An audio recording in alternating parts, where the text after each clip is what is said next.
PM Shri লাতুগাঁও SB স্কুলে শিক্ষকের প্রত্যাবর্তনে আনন্দের পরিবেশ। শিক্ষক হলেন জাতির বাতিঘর। এই ভাবনাকে সামনে রেখে উত্তর ত্রিপুরা জেলার যুবরাজনগর বিধানসভার অন্তর্গত পিএম শ্রী লাতুগাঁও এসবি স্কুলে নবনিযুক্ত প্রধান শিক্ষক সঞ্জু করনাথকে উষ্ণ অভ্যর্থনা জানানো হয়। বিদ্যালয়ের এসএমসি কমিটির উদ্যোগে আয়োজিত এই অনুষ্ঠানে উপস্থিত ছিলেন এসএমসি কমিটির chairman Abbasur Rahman, vice chairman Jamil Hossain Shipon, SMC কমিটির অন্যান্য সদস্যবৃন্দ, লাতুগাঁও ১ নং ওয়ার্ডের পঞ্চায়েত সদস্য মুসাব্বির আলী, বিদ্যালয়ের শিক্ষক শিক্ষিকা মণ্ডলী ও ছাত্রছাত্রীরা। উল্লেখযোগ্য যে প্রধান শিক্ষক সঞ্জু করনাথ দীর্ঘদিন এই বিদ্যালয়ে সুনামের সঙ্গে শিক্ষকতা করেছেন। কিছুদিন আগে বিশেষ কারণে তিনি অন্যত্র বদলি হলেও পরবর্তী এসএমসি কমিটির দাবির প্রেক্ষিতে তাকে পুনরায় এই বিদ্যালয়ে প্রধান শিক্ষক হিসেবে নিযুক্ত করা হয়। অনুষ্ঠানে বক্তব্য রাখতে গিয়ে এসএমসি কমিটির ভাইস চেয়ারম্যান জামিল হোসেন শিপন বলেন, শিক্ষা জাতির মেরুদণ্ড এবং প্রত্যেক অভিভাবকের স্বপ্ন থাকে তার সন্তান শিক্ষার মাধ্যমে জীবনে প্রতিষ্ঠিত হবে। সে লক্ষ্যে শিক্ষার্থীদের নিয়মিত পড়াশোনা ও শৃঙ্খলার সঙ্গে এগিয়ে চলার আহ্বান জানান তিনি। এসএমসি কমিটির চেয়ারম্যান আব্বাসুর রহমান বলেন, শিক্ষক শুধু জ্ঞান দেন না, মানুষ হিসাবে গড়ে তোলেন। একজন ভালো শিক্ষকই পারে একটি জাতির ভবিষ্যৎ নির্মাণ করতে। সমগ্র অনুষ্ঠানটি ছিল আনন্দঘন ও সৌহার্দ্যপূর্ণ পরিবেশ পরিপূর্ণ। নতুন দায়িত্বে প্রধান শিক্ষক সঞ্জু করনাথের নেতৃত্বে বিদ্যালয়ের শিক্ষা ব্যবস্থায় ইতিবাচক পরিবর্তন আসবে, এমনটাই প্রত্যাশা সকলের।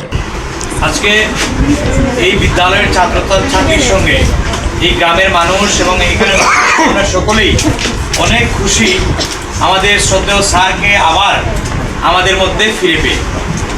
আমরা প্রায় 20 বছর আগে এই বিদ্যালয়ে পড়াশোনা করেছি স্যারের কাছে।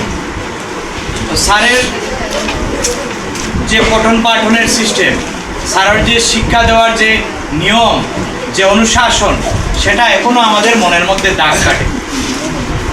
আমাদের ছোটবেলা থেকে শুরু করে এখনও এমন কিছু ঘটনা আছে যেটা 2 বছরের আগের কথা আমরা ভুলে যাই, কিন্তু সেই ছোটবেলা আমাদের শ্রদ্ধেয় স্যারের কাছে যে আমরা শিক্ষা গ্রহণ করেছিলাম, স্যার যে আমাদের ক্লাস নিয়েছিলেন, স্যার যে আমাদের অভিভাবকের মতো আমাদের শাসনে রেখেছিলেন, অনুশাসনে রেখেছিলেন, সেটা আমরা ভুলতে পারিনি। তোমাদের মধ্যে কয়েকজন আমি লক্ষ্য রেখেছি, তোমাদের মধ্যে কয়েকজন এগুলা তেমনভাবে ফলো করেনি। তোমরা প্রথমেই তোমাদের কাছে আমার বিনীত নিবেদন থাকবে, তোমরা যেন কথা বলার সময় কোনো দিন কোনো টিচার, কোনো গার্জিয়ান বা এসএমসি কমিটি থেকে যারা আসবেন, কথা বলার সময় তোমরা যাতে অন্যমনস্ক না হও। যদি অন্যমনস্ক থাকো, এই অন্যমনস্কতা প্রমাণ করে যে তোমরা ক্লাসেও তেমন ফাঁকি দাও, তোমরা বাড়িতেও তেমন ফাঁকি দাও। আমার এসএমসি কমিটির ভাইস চেয়ারম্যান বলেছেন, গার্জিয়ানরা অনেক আশা আকাঙ্ক্ষা নিয়ে তোমাদের এখানে পাঠায়, সেই জিনিসটা তোমাদের মাথায় রাখতে। আমি গতকালকে ক্লাসে বলেছি, এর আগে গত বছর আমি গিয়েছিলাম তোমাদের, এই কথাটা মাথায় রাখবে। তোমরা কোনো কথা বলার সময় অন্যমনস্ক হবে না, অন্য কোনো কথা বলবে না। স্কুলের মাস্টারের অভাবে আমরা অনেক সময় দেখা যায় আমার ছাত্ররা স্কুলে কিন্তু পড়াশোনা ঠিকমতো হন না। যে কোনো একটা কারণে লাগাতার 3-4 জন মাস্টার আমরা স্কুল থেকে সরাই নিতে বাধ্য হয়েছি। আমার আইএস স্যার, আমরা খোঁজখবর নিয়ে দেখলাম এটা সম্পূর্ণ গলত। যে কারণে আমরা এই যে সম্মানহানি লাতুগাঁও যে সম্মানহানিটা হয়েছে, এই সম্মানটা যাতে ফিরিয়ে আনার চেষ্টা করছিলাম।